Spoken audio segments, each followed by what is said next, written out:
We have some major updates of mixed martial arts, starting with the news. Alex Pereira landed 6 body shots on a fan, and the guy acted like it was nothing.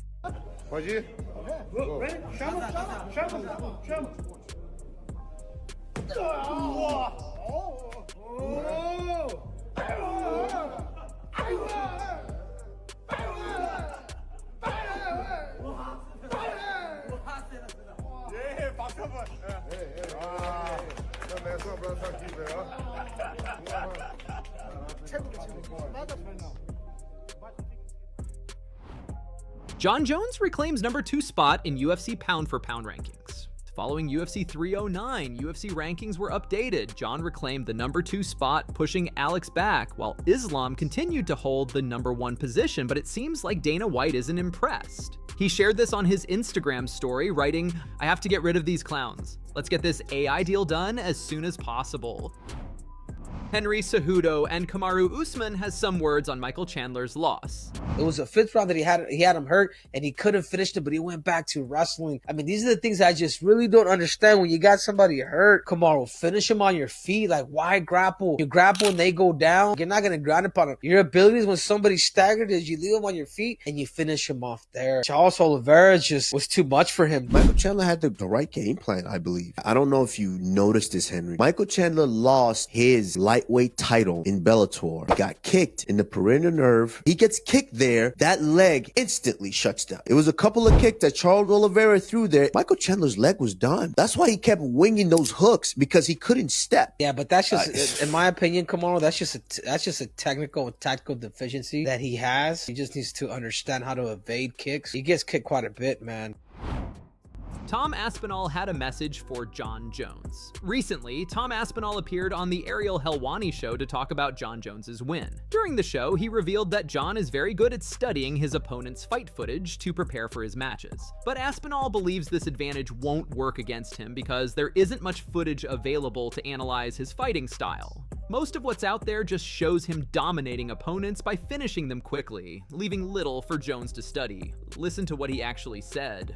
One of the, and I'm saying this as a fan of Jon Jones, one of Jon Jones's biggest advantages that he has over everybody, and he says this on multiple interviews for multiple years, is that he's a tape studier, as am I. A massive tape studier. I watch the opponents, my coaches watch the opponents, pick up on the tendencies, pick up on what they like, what they don't like, what they're good at, when they're tired, what tires them out, how they're getting up off the bottom, how's the defense when you throw this shot, how do they react when you do this, etc. He loves to study opponents like this. He has no chance of doing that with me, because my average fight time is the shortest in UFC history at 2 minutes 2 seconds, over 10 fights, and that's something that keeps him up at night, that will keep him up at night for sure.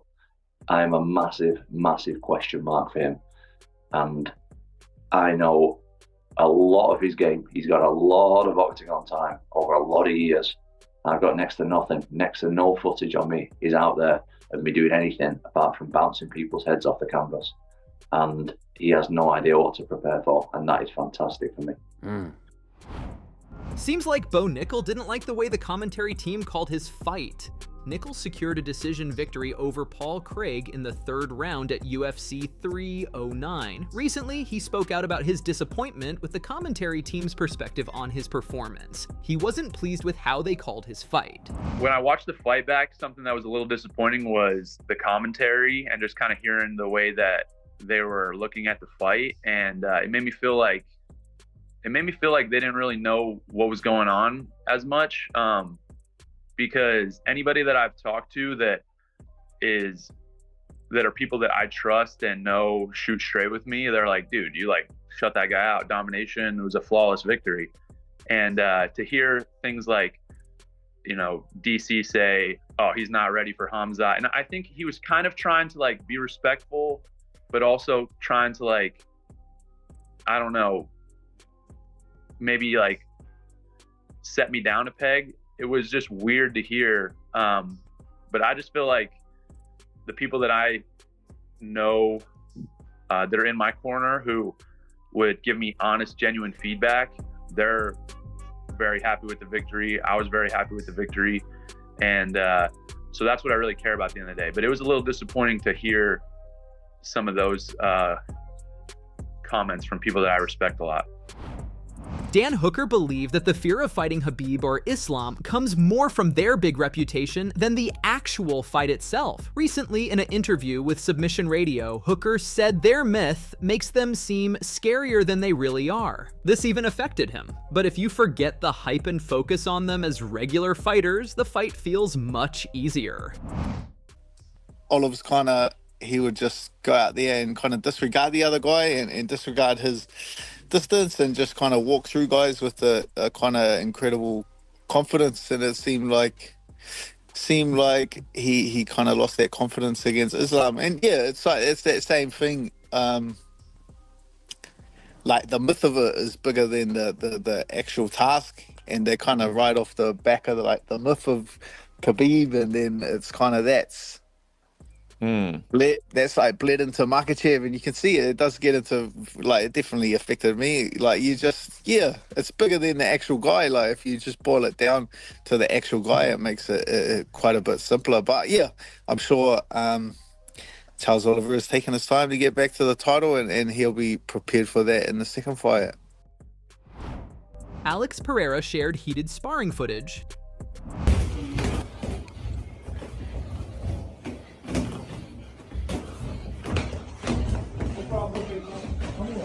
Tranquilo, sem volume, vamos pegar vamos por esse bucho pra você. Não, vou deixar do macho. Pode chamar, tu puxa, quando ele pega embaixo, pode. Não, vai.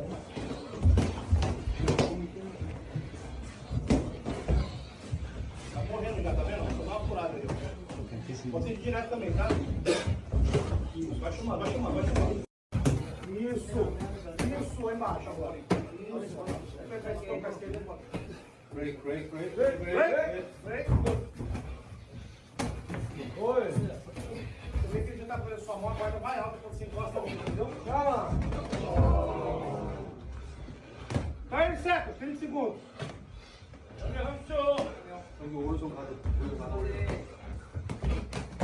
Oi.